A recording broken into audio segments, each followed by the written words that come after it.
দুটো টান দিবেন, এগুলো দাড়ি নয়, দাড়ির চেয়ে লম্বা।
লিখছো, প্রশ্ন লিখছো।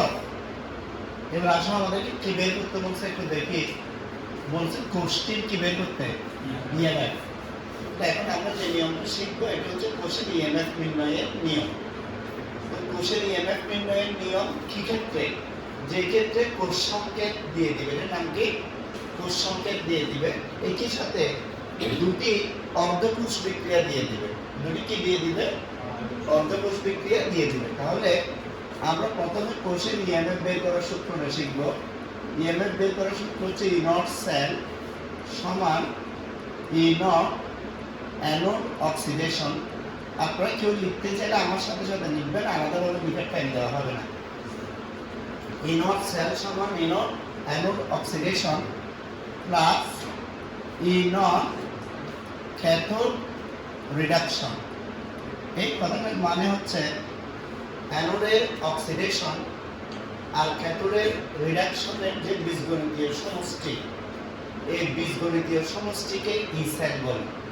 অ্যানোডের অক্সিডেশন ও ক্যাথোডের রিডাকশনের যে বীজগণিতীয় সমষ্টি, এই বীজগণিতীয় সমষ্টিকে কি বলে? ই সেল বলে।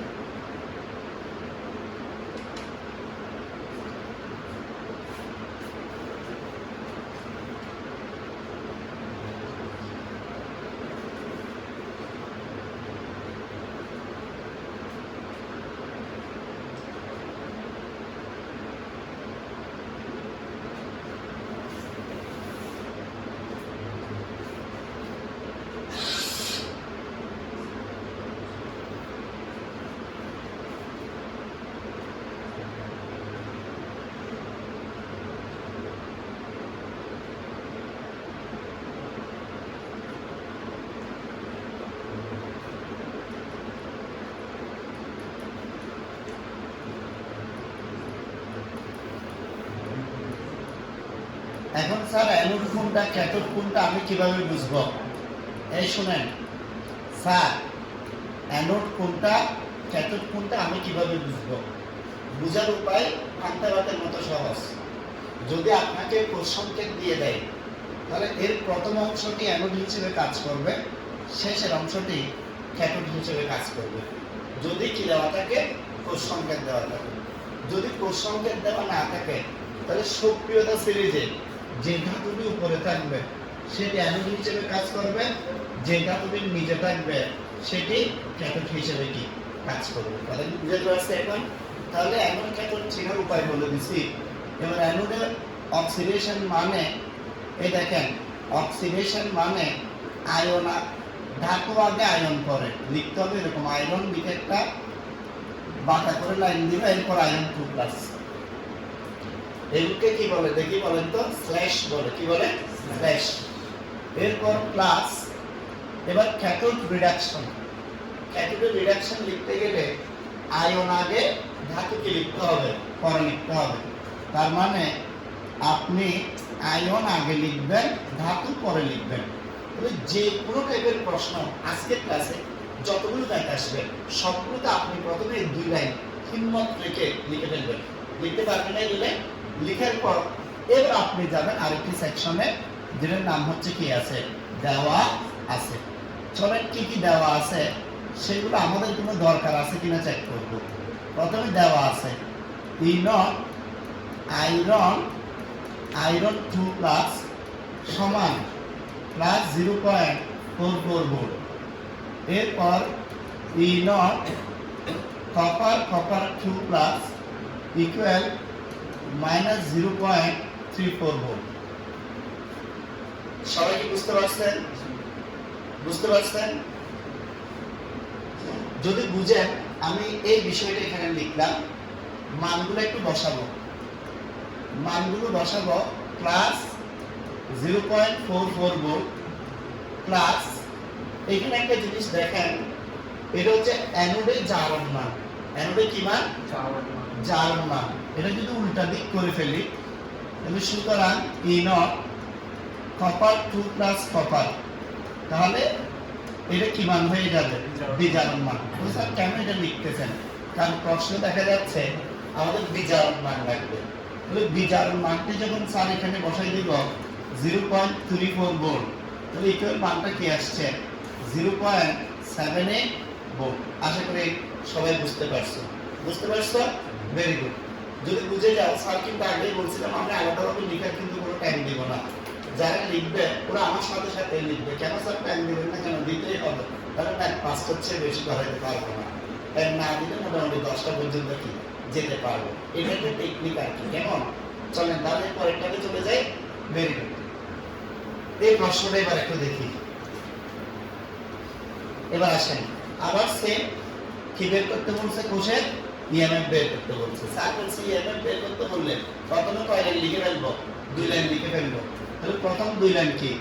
প্রথম 2 লাইন হচ্ছে E0 সেল সমান E0 anode oxidation plus E0 cathode reduction. তার মানে অ্যানোডের অক্সিডেশন ভ্যালু আর ক্যাথোডের রিডাকশন ভ্যালু যোগ করলে কোষের ইএমএফ পাওয়া যাবে।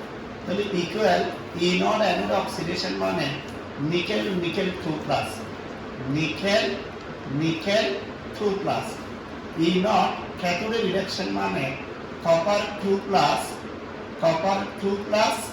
কপার। আশা করি বুঝাতে পারছি। আবার সেম ভাবে কোথায় চলে যাব? দেওয়া আছে সেকশনে। সেখানে এক এক সময় এক এক ধরনের সিস্টেমে তারা মানগুলো কি করবে? দিয়ে দিবে। যেমন প্রথমে এখানে একটা বিক্রিয়া দিয়েছেন, নিকেল 2+ দুটি ইলেকট্রন গ্রহণ করে নিকেল ধাতুতে পরিণত হয়েছে। তাহলে আপনার কাছে আমার প্রশ্ন, এই বিক্রিয়াটি জারণ বিক্রিয়া নাকি বিজারণ বিক্রিয়া? তাহলে বিজারণ বিক্রিয়া থেকে যে বিভব পাইছি, এই বিভবের নাম কি হবে? এই বিভবের নাম হবে বিজারণ বিভব। তার মানে নিকেলের বিজারণ বিভবের মান হচ্ছে 0.24 ভোল্ট। বুঝতে পারছেন এখন? তাহলে আগেরটা আর এটার মধ্যে পার্থক্য কি?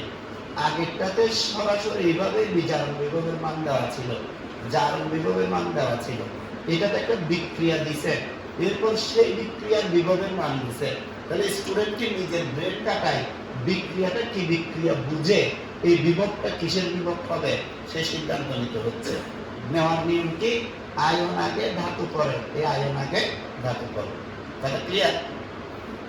এখন এই মানটি এক্স্যাক্টলি এভাবেই প্রয়োজন আছে কিনা প্রশ্ন থেকে দেখবো। দেখতেছি প্রশ্ন প্রয়োজন আছে কি বিভব? জারণ বিভব। তাহলে আমরা সাথে সাথে এই মানটাকে কি করে দিব? চেঞ্জ করে দিব। চেঞ্জ করে নিকেল আগে, আয়ন কি থাকবে? পরে থাকবে। মাইনাসটা কি হয়ে যাবে?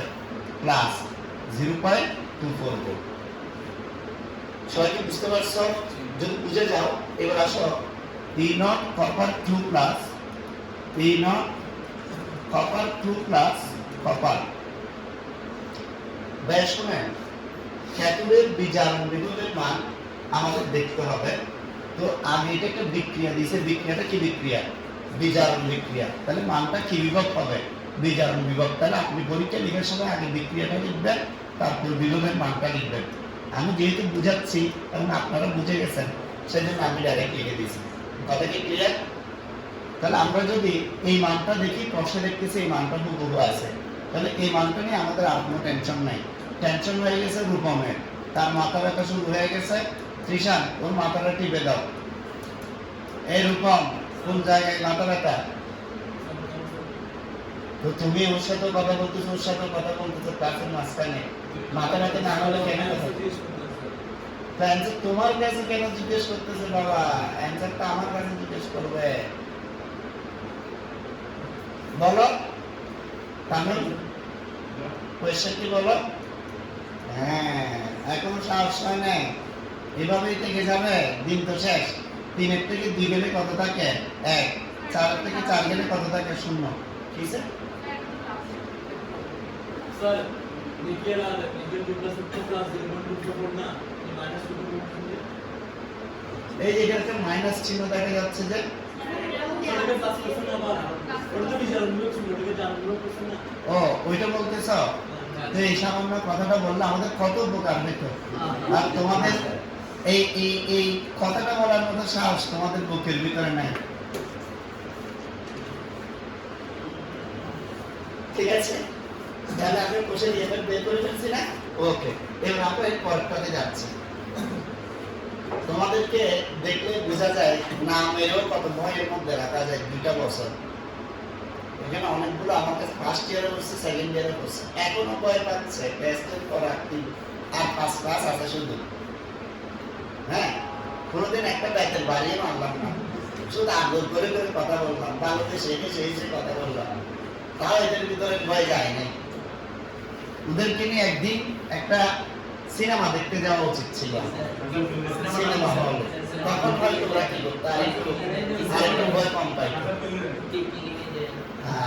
এইগুলোই আসলে এখন আমাকে করতে হবে। আমি আর কোনো উপায় দেখতেছি না, এদের ভয় লাগে। চলো আমরা এর পরেরটাতে চলে যাই। এই প্রশ্নটা লিখেন। বারবার বলতেছি, যাদের লিখার অভ্যাস আছে ওরা আজকে কিন্তু স্বাধীন, ইচ্ছা মতো লিখতে পারতেছেন। কেমন? কিন্তু লিখার আলাদা কোনো কি নাই, আবার টাইম দিচ্ছি না। এগুলো যেহেতু ম্যাথ, আমার সাথে সাথে করবেন। শোনেন, আগে প্রশ্নটা দেখব। কপার সালফেটের দ্রবণকে প্রদত্ত পাত্র দুটির কোনটিতে সঞ্চয় করা যাবে? একটা জিঙ্ক নির্মিত পাত্র আর একটি সিলভার নির্মিত পাত্র। জিঙ্ক নির্মিত পাত্রের কপারের, সিলভারের ইত্যাদির কি দেওয়া আছে? মান দেওয়া আছে। তো এখন আমাদের করণীয় কি? আগে আপনাকে যে প্রশ্ন করছে কোনটিতে সঞ্চয় করা যাবে, কোনটিতে রাখা যাবে, কোনটিতে সংরক্ষণ করা যাবে, এই টাইপের যতগুলো প্রশ্ন করবে সবগুলো একই পদ্ধতিতে অ্যান্সার করতে হবে। এইগুলোর ক্ষেত্রে আপনার প্রথম ও প্রধান দায়িত্ব হবে কোষের ইএমএফ বের করা। স্যার আগেরগুলোতে তো ইএমএফ বের করছে, হ্যাঁ ঘুরে ফিরেছে, এটা তো আপনাকে কি বের করতে হবে? ইএমএফ। তবে এক্ষেত্রে আপনাকে ভাবতে হবে ইএমএফ এর মান 2 রকম আসতে পারে।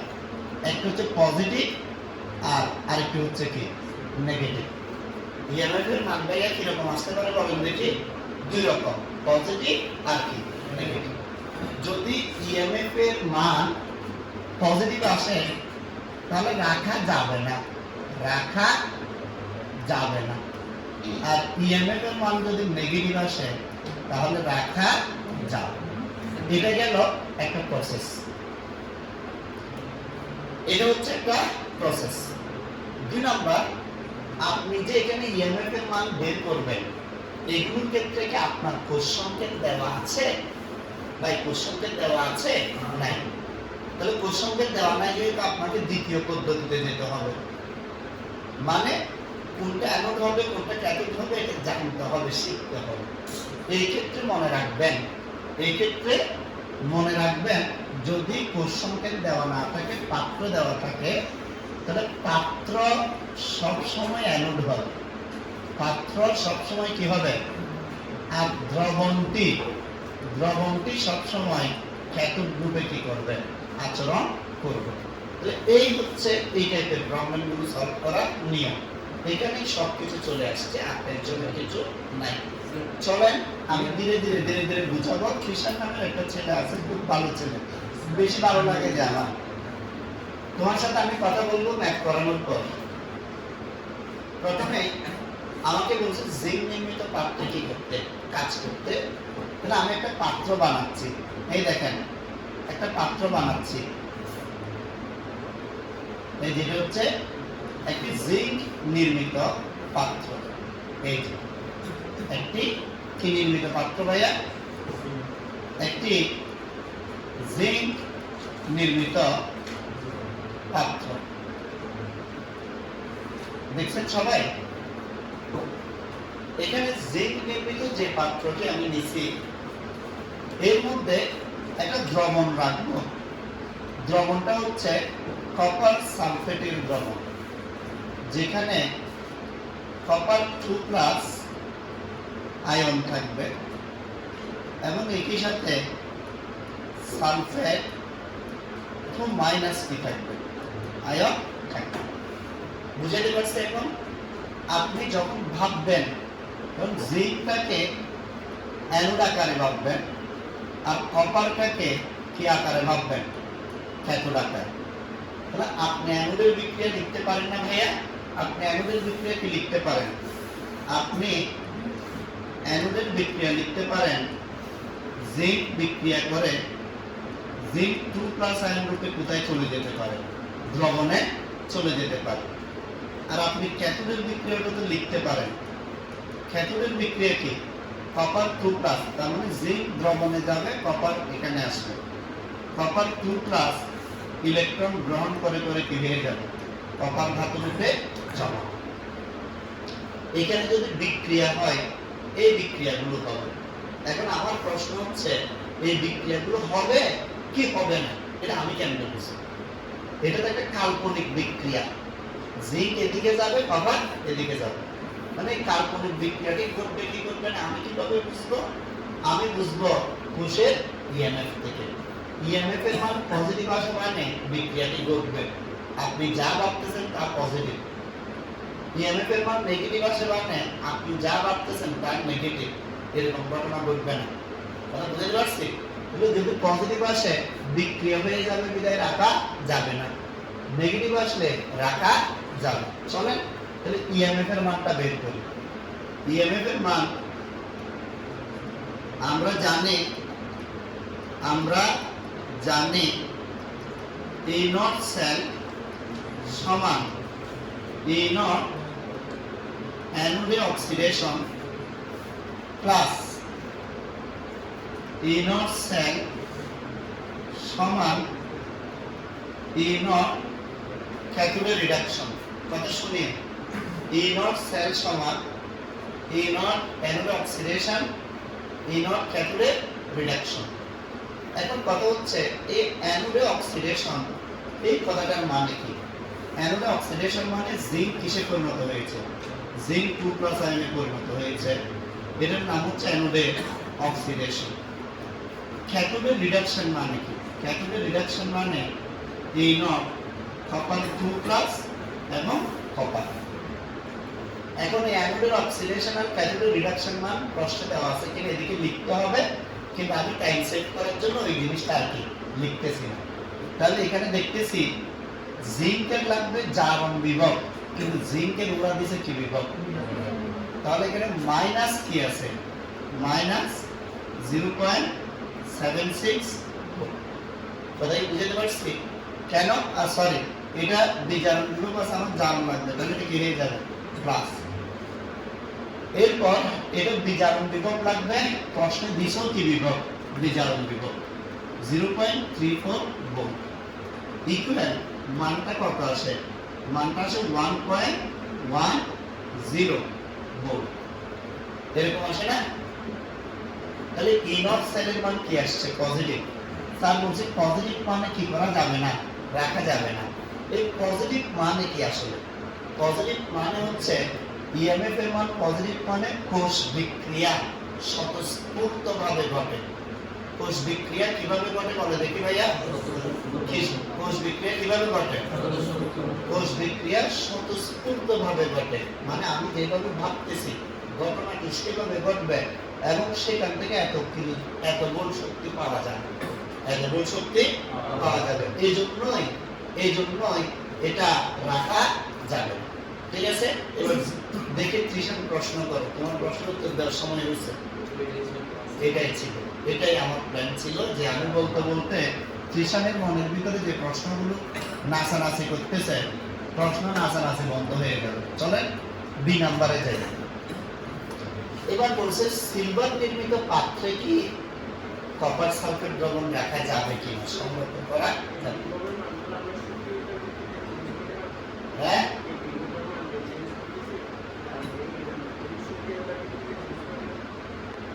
চেঞ্জ করতেছি তো ভাইয়া সূত্র অনুযায়ী, জারণ বিভবের মান যা, বিজারণ বিভবের মানটা ছিন্ন বিপরীত, এই সূত্র অনুযায়ী কি হচ্ছে, চেঞ্জ হচ্ছে, ঠিক আছে?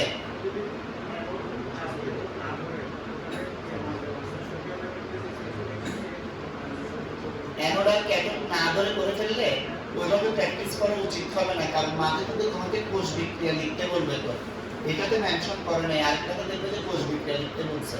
তো বিক্রিয়া লিখে মান বের করার প্রসেসটা যদি না শিখো, প্র্যাকটিসে না থাকে, এটা হঠাৎ করে আর পারবা না, ঠিক আছে? এই জন্য বিক্রিয়া সহ প্র্যাকটিস করবা। এবার আসো এর পরেরটা দেখি। আমরা এখানে একটা পাত্র নিলাম, আমরা এখানে একটা কি নিলাম, পাত্র নিলাম। এই যে আমরা এখানে যে পাত্রটা নিয়েছি সেই পাত্রটি হচ্ছে এটি। এখন পাত্রটি কি নির্মিত, উত্তর হচ্ছে সিলভার নির্মিত। তাহলে আমরা এখানে অনেকগুলো সিলভার নিলাম, এই যে অনেকগুলো কি নিয়েছি ভাইয়া, অনেকগুলো আমরা সিলভার নিয়েছি, এই যে অনেকগুলো সিলভার নিয়েছি। সিলভার নেওয়ার পর এর মধ্যে আমরা কি যোগ করব, এর মধ্যে আমরা কপার সালফেট কি যোগ করব। এই যে কপার সালফেট মানে যেখানে অনেকগুলো কপার 2+ আয়ন থাকবে, কথা শুনেন, কপার 2+ আয়ন থাকবে এবং একই সাথে যেখানে সালফেট 2- আয়ন থাকবে সমপরিমাণ। এই হচ্ছে আমার সেটআপ। প্রশ্নে যেটা বলছে সিলভার নির্মিত পাত্রে কপার সালফেটের দ্রবণ সঞ্চয় করা গেলে এটাকে এভাবে সঞ্চয় করতে হবে, কথা কি ক্লিয়ার? এখন করা যাবে কি যাবে না, যদি এদের মধ্যে কোনো বিক্রিয়া না হয় তাহলে রাখা যাবে, আর যদি বিক্রিয়া হয়ে যায় তাহলে রাখা যাবে না। বিক্রিয়া হলে কোন প্রসেসে হবে সেটা আমরা এখন বের করবো হিসাব নিকাশে। মনে করো সিলভার এখানে অ্যানোড হিসেবে কাজ করবে আর কপার এখানে ক্যাথোড হিসেবে কাজ করবে। সবসময় পাত্র অ্যানোড দ্রবণ কি ক্যাথোড হিসেবে কাজ করবে। তাহলে এটা যদি অ্যানোড হয়, শুনেন এই দেখেন, এটা যদি অ্যানোড হয় সিলভার ইলেকট্রন ত্যাগ করে কি হবে, সিলভার প্লাস আয়নে পরিণত হবে। এটা হচ্ছে অ্যানোড বিক্রিয়া।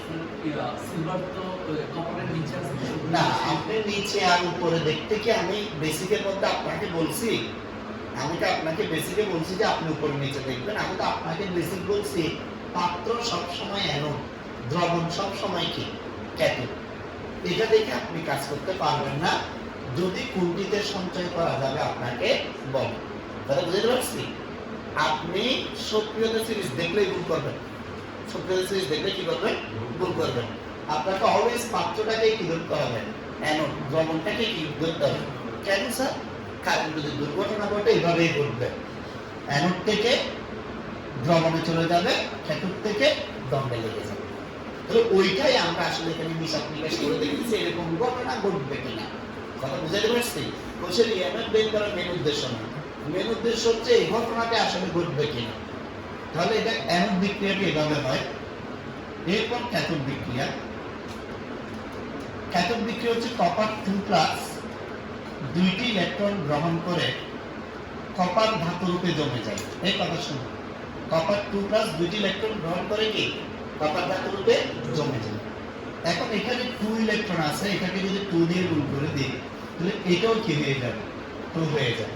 তাহলে অ্যানোডে ইলেকট্রন ত্যাগ হচ্ছে 2টি, ক্যাথোডে ইলেকট্রন গ্রহণ হচ্ছে কয়টি, 2টি। সবাই কি বুঝতে পারছেন? ভালো করে বুঝতে পারছেন? তাহলে এবার যদি আমরা জানি দিয়ে সূত্র লিখি, আমরা কি জানি? আমরা জানি E নট সেল সমান E নট অ্যানোডে অক্সিডেশন প্লাস E নট ক্যাথোডে রিডাকশন। তার মানে অ্যানোডের জারণ বিভব ও ক্যাথোডের বিজারণ বিভবের বীজগণিতিক সমষ্টি হচ্ছে কোষের ইএমএফ। তাহলে অ্যানোডের জারণ বিভব যদি বের করতে চাই, সিলভার প্লাসে পরিণত হবে। অ্যানোডে সিলভার প্লাসে পরিণত হবে। আর ক্যাথোডের রিডাকশন মানে ক্যাথোডে কপার 2+ কপার ধাতুতে কি হবে, পরিণত হবে। সবাই কি এতটুকু বুঝতে পারছো? তাহলে এইটা অনুযায়ী সিলভার প্লাস এই মানটা কত দেখতে হবে, পজিটিভ আছে এটা মাইনাস দিতে হবে 0.80 গুণ। কপার 2+ কপার মানটা কত আছে, প্লাস 0.34 গুণ। ইকুয়াল মানটা কত আসতে পারে, -0.46। এটা হচ্ছে E নট সেলের মান। তাহলে আমরা যেটা দেখলাম সেটা হচ্ছে অ্যানোডের জারণ বিভব আর ক্যাথোডের বিজারণ বিভবের মাধ্যমে কোষের ইএমএফ বের করা যায়। এই মানটা নেগেটিভ আসছে মানে রাখা যাবে না। এখন আপনারা আমাকে বলেন যে এই দুটো প্রশ্ন ভালো করে বুঝতে পারছেন কিনা? সবাই কি বুঝতে পারছেন? যারা বুঝতে পারছেন একটু হাত তুলুন দেখি আমি। এবার আসেন আপনাদেরকে টেকনিক শিখাই।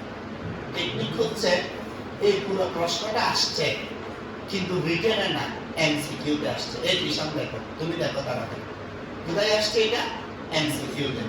আপনি জাস্ট প্রশ্ন দেখেই উত্তর দিবেন রাখা যাবে কি যাবে না। কেমনে? এখানে জিঙ্ক আছে, সক্রিয়তা সিরিজের জিঙ্ককে কি করেন, মার্ক করেন। এখানে কপার আছে, এখানে কপারকে মার্ক করেন।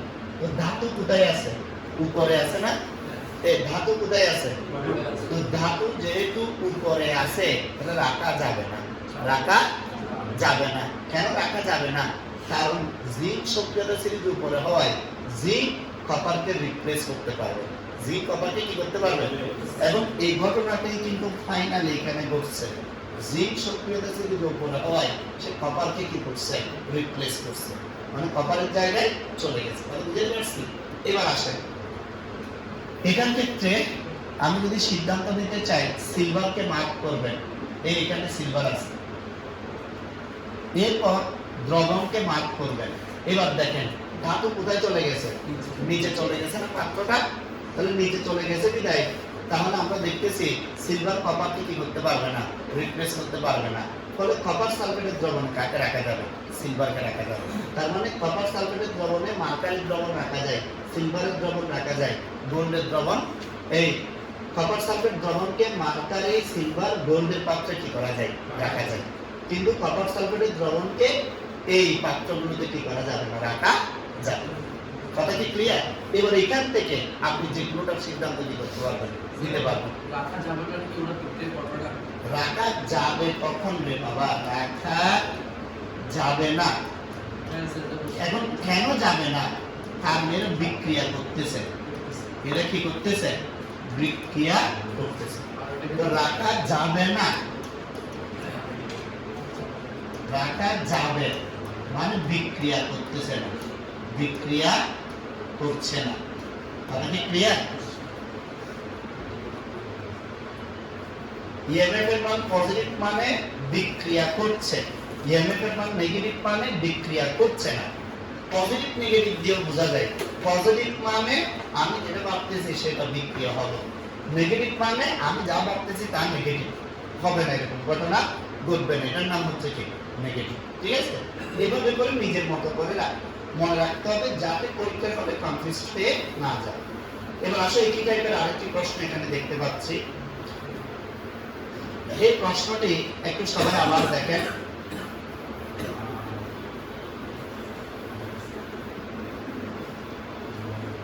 শুনেন,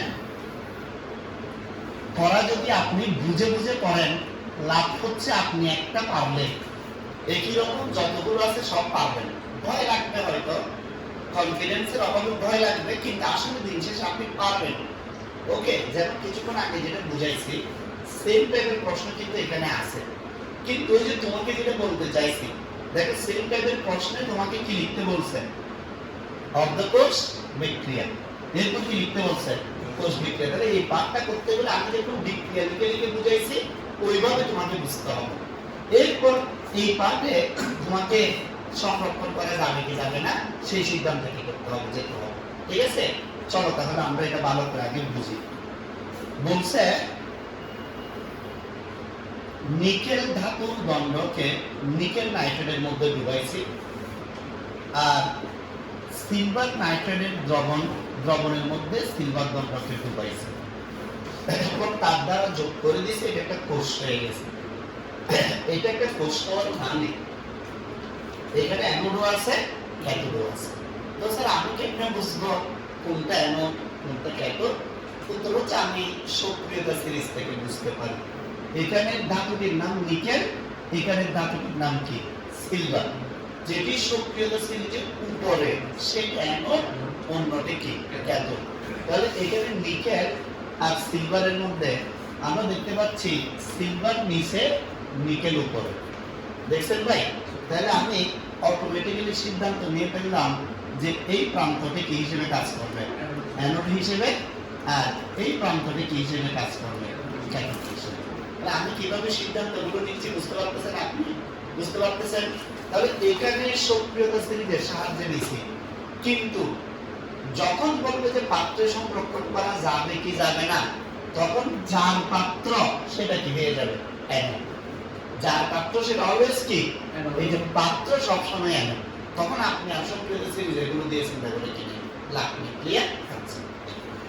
তাহলে এরপর আমাকে বলছে নিকেল সিলভার জিঙ্ক এর প্রমাণ বিজারণ বিভবের মান।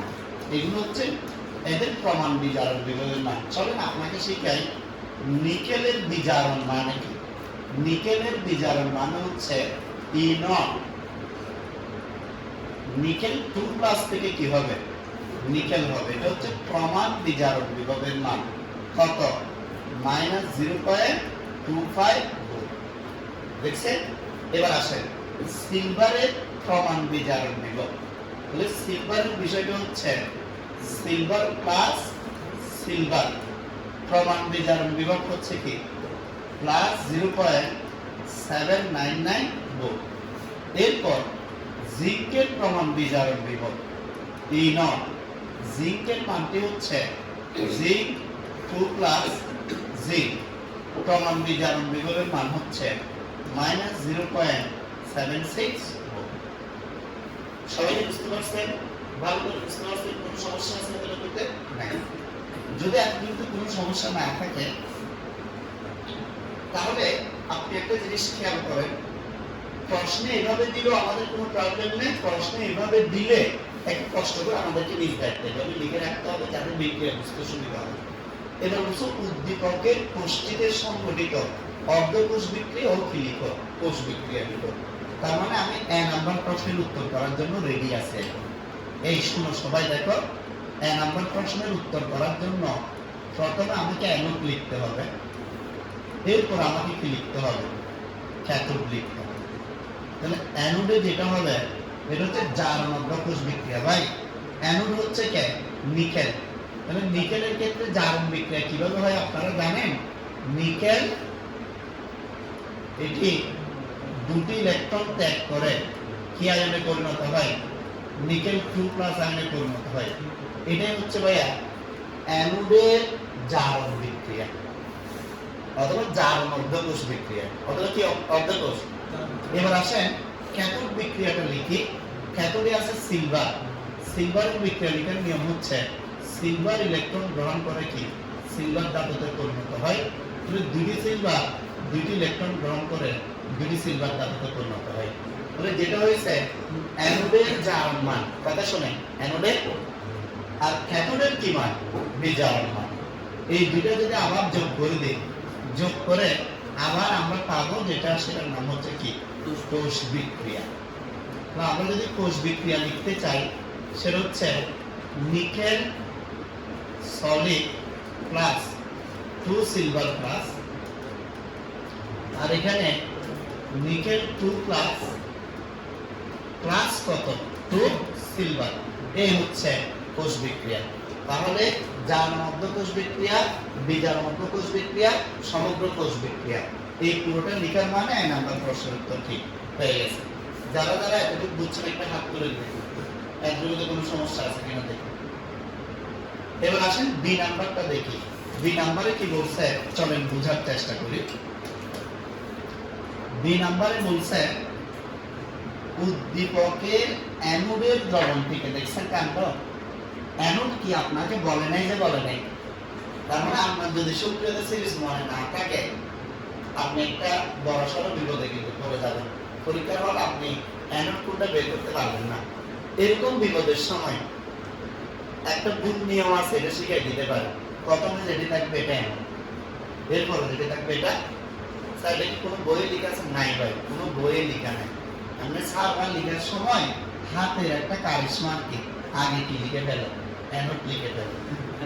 এটা হচ্ছে স্যারদের হাতের লেখার কারিশমা। স্যার যদি স্টুডেন্ট আটকানোর জন্য এটাকে আগে লিখে ফেলে, এটা হচ্ছে স্যার কৌশলে স্টুডেন্টদেরকে কি করতেছে, আটকাচ্ছে।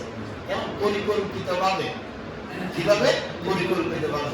আপনাকে বললাম না ভাই আপনি তো মুখস্থ করবেন যে টেকনিক দিছি না, লিটন না ম্যাগাইভার অ্যালোজেন কিরণের কাছে ফিরে সিডি কোম্পানির নিলয় সোনিয়াকে পাবে হাই কপিল হাজি আজি পেটাবে আমায়। টেকনিক দিয়ে রাখছি তো, আপনি আসেন নাই যে ভাই ক্লাসে? হ্যাঁ শুনেন, তাহলে এটা লিখলাম, এবার বিটা লিখবো, ভালো করে বুঝেন। তাহলে এখানে কিন্তু আপনার একটা ধরা আছে, নাম বলে নাই, বলছে অ্যানোডের দ্রবণটিকে জিঙ্কের পাত্রে রাখা যাবে কি। তাহলে প্রথমে পাত্রটা বানাচ্ছে বোঝানোর জন্য। দেখেন, এই শুনেন, এই পাত্রটা কিসের পাত্র বলেন দেখি স্যারকে? এই পাত্রটি কিসের পাত্র ভাইয়া?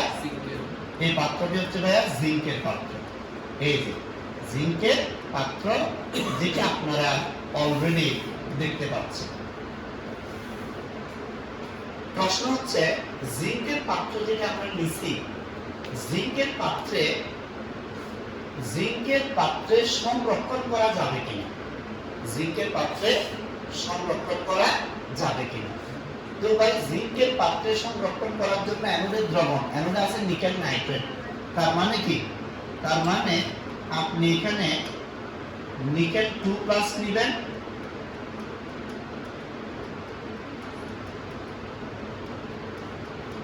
সাথে নেবেন কি নাইট্রেট আয়ন। এটার নাম হচ্ছে কি নিকেল নাইট্রেট। ঠিক আছে ভাই?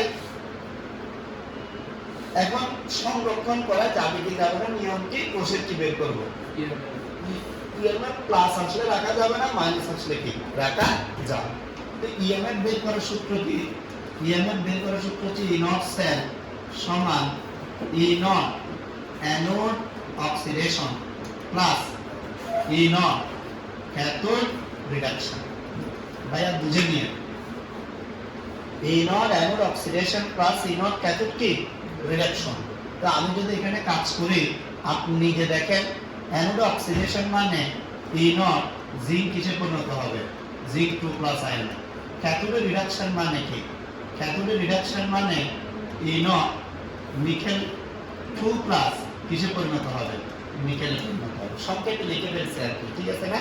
তাহলে ইকুয়াল জিঙ্ক 2+ এর মান আছে কিনা দেখেন, নাই, মানটাকে উল্টাই দিতে হবে, প্লাস 0. কত 76 ভোল্ট। নিকেল 2+ নিকেল আছে কিনা দেখেন, নিকেল 2+ নিকেল আছে, এটা হচ্ছে -0.25 ভোল্ট। এবার আপনি বিয়োগ করেন না, 7 থেকে 2 গেলে কত হয়, 0.51 ভোল্ট। ঠিক আছে না? তাহলে এটা পজিটিভ আসছে, রাখা যাবে নাকি যাবে না? এই যে রাখা যাবে না, এটা কিন্তু তোমাদের মধ্যে একদম, তোমাদের মধ্যে একদম আমার আগে সিদ্ধান্ত নিয়ে বসেছিলাম। কিভাবে? আমার দেখানো টেকনিকে আমি বলছিলাম, যদি ধাতুটা উপরে থাকে, এই যে জিঙ্ক, আর দ্রবণের আয়নটা ধাতুটা যদি কোথায় থাকে, নিচে থাকে, তাহলে এটা যদি উপরে আছে, পাত্রটা উপরে আছে, তাহলে এটাকে রিপ্লেস করে দিবে, বিক্রিয়া হয়ে যাবে। কি হয়ে যাবে? এই জন্য পাত্রের ধাতু উপরে থাকলে সবসময় মনে রাখতে হবে রাখা যাবে না, আর পাত্রের ধাতু নিচে থাকলে তাহলে বুঝতে হবে কি রাখা যাবে। তাহলে পুরো ম্যাথ করে যা সিদ্ধান্ত, সক্রিয়তা সিরিজ থেকে সেই সিদ্ধান্ত 1 সেকেন্ডে কি করা যায়, নিয়ে ফেলা যায়।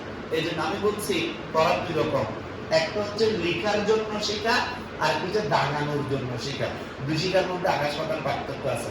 যে শুধু দাগানোর জন্য শিখতেছে সে লেখার শেখা জানবে না, যে লেখার শেখা শিখতেছে সে দাগানোর শেখা জানবে না। তাহলে সঠিক নিয়ম কি? দুইটাই সমতলে কি করতে থাকা, প্র্যাকটিস করতে থাকা, এভাবেও এভাবে। কথা কি বুঝতে পারছি? বুঝতে পারছেন ভালো করে? Very good. এবার আসেন, একই টাইপের আরো অনেকগুলো প্রশ্ন আপনাদেরকে দেখাচ্ছি, কিন্তু আমি আর করাচ্ছি না, আপনারা নিজ দায়িত্বে করবেন। তো স্যার আপনি কি করাবেন? আমি আপনাদেরকে লাস্ট আরেকটি প্রশ্ন লিখাবো, এই প্রশ্নটা করাবো আপনাদেরকে। লিখেন দেখি সবাই, লিখেন অর্ধকোষ কি? অর্ধকোষ কি? অর্ধকোষের প্রকারভেদ লিখো। অর্ধকোষ কি? অর্ধকোষের প্রকারভেদ লিখো। লিখছেন সবাই? লিখছেন? Very good. সবাই খুব ভালো করে মনোযোগ দিয়ে খেয়াল করলে এটা বুঝাইতে আমার বেশিক্ষণ সময় লাগবে না। শোনেন, প্রথমে একটা কোষ দেখাই। এটা একটা কোষ, এই কোষের মাঝখানে একটা পর্দা দিলেন, পর্দা দেওয়ার সাথে সাথে কোষটি দুটি ভাগে ভাগ হয়ে গেছে। এই দুটি ভাগে প্রত্যেকটি ভাগের নাম হচ্ছে এক একটি অর্ধকোষ। লাস্টের দিকে যে বসে আছো, মনোযোগ কি আমাদের দিকে আছে কিনা? Very good. একটা আমার দিকে দেখবো মাঝে মধ্যে, আমি মানুষটা অত খারাপ না, ঠিক আছে? তাহলে এই কোষটা সমান কয় ভাগে ভাগ করে ফেলছি? দুই ভাগে ভাগ করে ফেলছি। একটা অংশের মধ্যে আমরা জিঙ্ক সালফেট দ্রবণ নিছি, আর আরেকটি অংশের মধ্যে কপার সালফেট দ্রবণ নিছি। জিঙ্ক সালফেট দ্রবণে একটি জিঙ্ক দণ্ড, কপার সালফেট দ্রবণে একটি কপার দণ্ড প্রবেশ করিয়ে উভয় দণ্ডকে তার দ্বারা কি করে দিছি? যোগ করে দিছি। ঠিক আছে ভাই, বুঝতে পারছেন? এবং এটাকে আমরা বলছি তার দ্বারা যোগ করার সাথে সাথে এর মধ্য দিয়ে তড়িৎ প্রবাহ কি হয়ে যাচ্ছে? শুরু হয়ে যাচ্ছে, যেমনটি আপনারা এখানে কি দেখতে পাচ্ছেন। এই ক্ষেত্রে ইলেকট্রনের প্রবাহ আমরা ঠিক গ্যালভানোমিটারের মাধ্যমে বুঝতে পারবো, অথবা ভাল্ব দিলে সেই ভাল্বটি কিছুক্ষণের মধ্যে কি জ্বলে উঠবে। তাহলে এগুলো সবগুলো কিন্তু বর্ণনার মধ্যে থাকবে। এক পর্যায়ে এটা চলতে চলতে যখন জিঙ্ক 2+ আয়নের পরিমাণ বেড়ে যাবে, এটা ধনাত্মক হয়ে যাবে, এদিকে সালফেটের পরিমাণ বেড়ে গেলে এটা ঋণাত্মক হয়ে যাবে। ফলে ইলেকট্রনের প্রবাহ এক পর্যায়ে থেমে যাবে। ইলেকট্রনের প্রবাহ যখন কমে যাবে বা থেমে যাবে, তখন এখানে যে বাল্বটি আছে, বাল্বটি কি হয়ে যাবে? নিভে যাবে। বাল্বটি যখন নিভে যাবে, তখন এদের তড়িৎ নিরপেক্ষতা পুনরায় প্রতিষ্ঠিত করার জন্য তাদের মধ্যে উল্টি ইউ আকৃতির একটি কি কাঁচ নল প্রবেশ করাতে হবে, যেটা সল্ট ব্রিজ বা লবণ সেতু নামে পরিচিত। এখানে বিভিন্ন আয়নিক যৌগের লবণগুলো থাকবে, ফলে যেখানে পজিটিভ চার্জ বেশি সেখানে নেগেটিভ আয়ন সাপ্লাই দিবে, যেখানে নেগেটিভ চার্জ বেশি সেখানে পজিটিভ আয়ন কে দিবে? সাপ্লাই দিবে। সাপ্লাই দেওয়ার মাধ্যমে এই দ্রবণটিকে নিরপেক্ষ করবে। এই দ্রবণটিকে কি করবে ভাইয়া? নিরপেক্ষ করবে। সবাই বুঝতে পারছেন? ভালো করে বুঝতে পারছেন? Very good. এখন স্যার অর্ধকোষ শিখতেছিলাম আমরা অর্ধকোষ যেটা শিখতেছি হচ্ছে একটা কোষের অর্ধেককে তার কি বলে? এখন অর্ধেকে কি আছে এটাই হচ্ছে পরিচয়। একটা ইলেকট্রন এবং তার তড়িৎ বিশ্লেষণ দ্রবণ মিলে একটি অর্ধকোষ। কি বলছি ভাই? একটি ইলেকট্রন এবং তার তড়িৎ বিশ্লেষণ দ্রবণ মিলে একটি কি হয়? এটা কেন এরকম বলতেছি আমি সেটা একটু বলি। তোমাদের মধ্যে অনেকের একটা ভুল ধারণা আছে। যেমন দেখো, এই অংশটা দেখে একটা স্টুডেন্ট যদি এভাবে চিন্তা করে যে এটা একটি কোষ, সে কি ভাই ভুল ভাবতেছে? এটা কি কোষ হতে পারে না? কেন আমি এখানে বড় করে লিখছি, কথার কথা এখানে ছোট করে লিখছি আর কি। ছোট করে লিখে এটা কোষ হতে পারে না? এটা কোষ হতে পারে, কোষ হতে পারে। কিন্তু এটা অর্ধকোষ কখন হবে, কোষ কখন হবে, এটাই বোঝার বিষয়। এটা যদি এটার ভিতরে আমি দুইটা দণ্ড প্রবেশ করাই, কয়টা দণ্ড, এবং দণ্ডদ্বয়কে তার দ্বারা কি করে দিই, তাহলে এটা একটা কোষ হয়ে গেল না? কিন্তু আমি এই দুইটা দণ্ড প্রবেশ না করিয়ে এর মধ্যে দণ্ড প্রবেশ করাইছে কয়টা? একটা। এবং ওই দণ্ড ধাতু এবং তার দ্রবণটা এখানে যোগ করছি, এখানে ধাতু আর তার দ্রবণ যোগ করছি। তাহলে এখানে যদি একটি দণ্ড আছে তাহলে বুঝতে হবে কোষের অর্ধেক, আর একটি দণ্ড অন্য জায়গায় আছে, তাহলে এটি কোষের আরো অর্ধেক। তাহলে বুঝতে পারছি? তাহলে এটি একটি অর্ধকোষ, এটি একটি কি অর্ধকোষ। তাহলে একটি পরিপূর্ণ কোষের ভেতরে দণ্ড কয়টি দেখতেছি? দুইটি। আর একটি অর্ধকোষের মধ্যে দণ্ড কয়টি থাকবে? এটাই হচ্ছে মেইন বিষয়। ছোট বড় কিনা মেইন বিষয় না। তাহলে এটাকে যখন তার দিয়ে যোগ করে দিব তখন এর মধ্যে দিয়ে বিদ্যুৎ প্রবাহিত হবে। এখন তাহলে অর্ধকোষের মেইন টিম কি? এই কথা বলতেছেন কেন? অর্ধকোষের মেইন টিম কি? অর্ধকোষের মেইন টিম হচ্ছে এখানে একটা দ্রবণ থাকবে ভাইয়া, এখানে একটা কি থাকবে? দ্রবণ থাকবে। আর এখানে একটি ধাতব দণ্ড থাকবে। এই দ্রবণটা কি হবে, দণ্ডটা কেমন হবে, এটার উপর ভিত্তি করে অর্ধকোষ বিভিন্ন রকমের হতে পারে। দ্রবণের ভেতরে যে দণ্ডটা আমরা প্রবেশ করাবো, দণ্ডটি কেমন সেটির উপর ভিত্তি করে অর্ধকোষ কি হতে পারে ভাইয়া? বিভিন্ন রকমের হতে পারে। যেমন এক নাম্বার, একটির নাম হচ্ছে ধাতু ও ধাতুর আয়ন অর্ধকোষ। এখন নাম থেকে কি বুঝতেছেন? ধাতু মানে দণ্ডের মধ্যে মনে করেন আপনি একটা ধাতু নিলেন, ধাতুর আয়ন, সেই ধাতুর আয়ন হচ্ছে কি? জিঙ্ক 2+, দ্রবণ হচ্ছে কি? Zinc sulphate. তার মানে যদি জিঙ্ক সালফেটের দ্রবণে জিঙ্ক দণ্ডকেই প্রবেশ করান তাহলে এটা এই শ্রেণীতে পড়বে, ধাতু ও ধাতুর আয়ন অর্ধকোষ। তাহলে বুঝতে পারছি? মানে যে ধাতু আয়নটা কি হবে, সেই ধাতুর আয়ন হবে। এই কথাটার মানে কপার সালফেট দ্রবণে কপার দণ্ডকে প্রবেশ করাতে হবে, জিঙ্ক সালফেটের দ্রবণে জিঙ্ক দণ্ডকে প্রবেশ করাতে হবে, ক্রোমিয়াম সালফেটের দ্রবণে ক্রোমিয়াম দণ্ডকে প্রবেশ করাতে হবে, সিলভার নাইট্রেট দ্রবণে সিলভার দণ্ডকে কি করাতে হবে? প্রবেশ করাতে হবে। এটা কোন শ্রেণীতে পড়বে? ধাতু ও ধাতুর আয়ন অর্ধকোষ। দুই নাম্বার, ধাতু অ্যামালগাম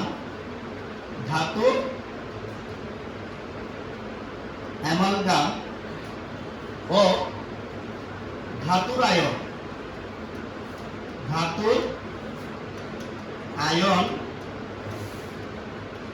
অর্ধকোষ। এখন এই বিষয়টা কেমন স্যার? এই বিষয়টা হচ্ছে এখানে ধাতুটা সক্রিয় ধাতু হইতে হবে। তাহলে দেখো কন্ডিশন চলে আসলো, সক্রিয় ধাতু হবে বিদায় সেই সক্রিয় ধাতুটিকে মার্কারি এটার সাথে মিক্স করে একটি ধাতু সংকর তৈরি করতে হবে। সেটার ভিতরে ওই সক্রিয় ধাতুর আয়নের মধ্যে সেটাকে ডুবাই রাখলে তখন এটা দ্বিতীয় ক্যাটাগরিতে পড়বে, তখন সেটা আর কি করবে না, প্রথম ক্যাটাগরিতে করবে না। যেমন আমি দণ্ডটা নিলাম মনে করো সোডিয়াম, আজকে বারবার ডিস্টার্ব করতেছে, দণ্ডটা কি নিলাম? সোডিয়াম। তো সোডিয়াম কোন ক্যাটাগরিতে চলে আসছে? সক্রিয় ধাতু। এবং সোডিয়াম দণ্ডকে আমি দণ্ডের মধ্যে মার্কারের একটা কি দিয়ে দিলাম? প্রলেপ দিয়ে দিলাম। তাহলে এটা ধাতু অ্যামালগাম হয়ে গেছে। আর এখানে আমি সোডিয়াম ক্লোরাইডের একটা কি নিছি? দ্রবণ নিছি। সোডিয়াম প্লাস আয়ন ধাতুর আয়ন বা কি সোডিয়াম ক্লোরাইডে দ্রবণ দিছে। এভাবে যদি দ্রবণের মধ্যে দণ্ডটি ডুবানো থাকে তাহলে এটা প্রথম ক্যাটাগরির হবে না, এটা কোন ক্যাটাগরির হবে? দ্বিতীয় ক্যাটাগরি অর্ধকোষ হবে। বুঝতে পারছি? এখন বুঝতে পারছি। এবার আসেন 3 নাম্বার, আরেকটিকে বলা হচ্ছে জারণ বিজারণ অর্ধকোষ। এবার বুঝিয়ে জারণ বিজারণ অর্ধকোষ এটা কি ধরনের অর্ধকোষ? মানে এখানে আসলে অর্ধকোষ মানে তো আপনি শুধু শিখতেছেন দ্রবণটা কি দণ্ডটা কি, শেষ। আপনার আর কোনো কাজ নাই। বই দেখবেন যে অনেক কিছু লিখছে দেখে আপনি পাগল হয়ে যাবেন না। আপনি মনে রাখবেন যে এই সিম্পল কথাটাকে বর্ণনা লিখতে লিখতে কি করছে, বড় করছে। কথা বুঝাইতে পারছি? স্যার বলছিলাম চরিত্র শব্দটা একদম ছোট না, আমি লিখতে বলছি চরিত্র দিয়ে একটা প্যারাগ্রাফ। এই চরিত্র কি, কত প্রকার, কি কি, আমাদের রহিম ভাইয়ের চরিত্র, ফুলের মতো পবিত্র ইত্যাদি লিখতে লিখতে লিখতে একটা আমি লম্বা করে লিখে দেবো। কাহিনী সেম, কাহিনী সেম, আর কিছু নেই। শোনেন, জারণ বিজারণ অর্ধকোষ। প্রথম প্রশ্ন, জারণ বিজারণ অর্ধকোষ কি সবার ক্ষেত্রে প্রযোজ্য? উত্তর হচ্ছে না। এইটা মেইনলি প্রযোজ্য হচ্ছে ওই ধাতুগুলোর ক্ষেত্রে যে ধাতুগুলোর একাধিক আয়ন রয়েছে। ওই ধাতুগুলোর ক্ষেত্রে যে ধাতুগুলোর কি রয়েছে ভাই? একাধিক আয়ন রয়েছে। যেমন আয়রন, আয়রন 3+, কথা বুঝতে পারছি? অথবা যেমন মনে করেন Sn2+, Sn4+, এই ধরনের যাদের একাধিক আয়ন রয়েছে তাদের ক্ষেত্রে আমরা ঠিক জারণ বিজারণ অর্ধকোষ ব্যবহার করে থাকি। যেমন তাহলে এখানে দ্রবণটা কিন্তু একটা ধাতুর আয়নের কি হবে না, দ্রবণ হবে না, দুইটি ধাতুর আয়নের দ্রবণ হবে। যেমন আয়রন 2+, আয়রন 3+ এর দ্রবণ একসাথে। এই এখানে দ্রবণ কয়টা আয়ন থাকবে? দ্রবণ 2 ধরনের আয়ন থাকবে। যেমন ফেরাস ক্লোরাইডও থাকবে, ফেরিক ক্লোরাইডও থাকবে। যেটা সম্পূর্ণ ভিন্ন না, এগুলো কোনোটার সাথে মিল নাই। এটা সম্পূর্ণ ভিন্ন ক্যাটাগরি না। এর মধ্যে আমরা একটু নিষ্ক্রিয় ধাতুর দণ্ড দিব, যেমন প্লাটিনাম বা গোল্ড। এগুলো এর মধ্যে আমরা কি করাবো? ডুবাবো। তখন গিয়ে এটাকে আমরা বলতে কি জারণ বিজারণ অর্ধকোষ। আরেকটা অর্ধকোষ আছে বিশেষ ক্যাটাগরি, এটার নাম কি গ্যাস অর্ধকোষ। এটার নাম কি? গ্যাস মানে যেমন হাইড্রোজেন গ্যাস আছে, হাইড্রোজেন গ্যাস। এটা হাইড্রোজেন গ্যাসকে হাইড্রোক্লোরিক অ্যাসিডের দ্রবণে যদি ডুবাইতে পারি, এটার নাম হচ্ছে কি গ্যাস অর্ধকোষ। আচ্ছা, আমি শেষ উদ্দীপকে যেতে বলতে পারবো 1 মিনিট পরে বলি। তাহলে হাইড্রোজেন এই গ্যাসটি কিসের ভিতরে প্রবেশ করবে? হাইড্রোক্লোরিক অ্যাসিডের মধ্যে প্রবেশ করবে। কিভাবে দেখাচ্ছি। প্রথমে এখানে একটা নল দিলাম, নলের এদিক দিয়ে বুদবুদ আকারে হাইড্রোজেন গ্যাস 1 অ্যাটমসফিয়ার চাপে কি করা হবে? প্রবেশ করানো হবে। আগে থেকে এর মধ্যে একটি প্লাটিনামের তার ডুবানো থাকবে। তাহলে এই ধরনের যে অর্ধকোষগুলো বানানো হয় সেগুলোকে বলা হয় গ্যাস অর্ধকোষ। গ্যাস অর্ধকোষ কেন স্যার? এখানে গ্যাস প্রবেশ করাচ্ছি। কি গ্যাস? হাইড্রোজেন গ্যাস হতে পারে, ক্লোরিন গ্যাস হতে পারে। দ্রবণে কি থাকবে? যে গ্যাস হবে তার একটি দ্রবণ থাকবে, যে গ্যাস হবে তার একটি কি হবে? দ্রবণ থাকবে। কথা বুঝতে পারছি? এখানে একটি প্লাটিনাম তার আলাদাভাবে কি থাকবে? যুক্ত থাকবে। আগামী ক্লাসে আমরা মূলত প্রমাণ হাইড্রোজেন তড়িৎদ্বারণ গঠন নিয়ে ক্লাস শুরু করব। আপনারা ক্লাস মিস করবেন না, ঠিক আছে? আর আরেকটা বিষয়, আপনাদের কনফিডেন্স থাকা ভালো, ওভার কনফিডেন্স থাকা কিনা ভালো না। রসের পত্রের রিভিশন ক্লাস চলতেছে, আপনারা যারা উঠে চলে যাচ্ছেন এটা গুড সাইন না। আপনি যদি বলতে স্যার সব পারে, আলহামদুলিল্লাহ, সব পারে আলহামদুলিল্লাহ, স্যার বলবেন না ক্লাস পাবো, আলহামদুলিল্লাহ, আমি রেজাল্ট দেখার অপেক্ষায় আছি। কিন্তু যদি আপনার বিন্দু মাত্র মনে হয় যে 1% মনে হয় যে প্রিপারেশনে ঘাটতি আছে, তাহলে আপনি বসেন, আপনার উপকার হবে।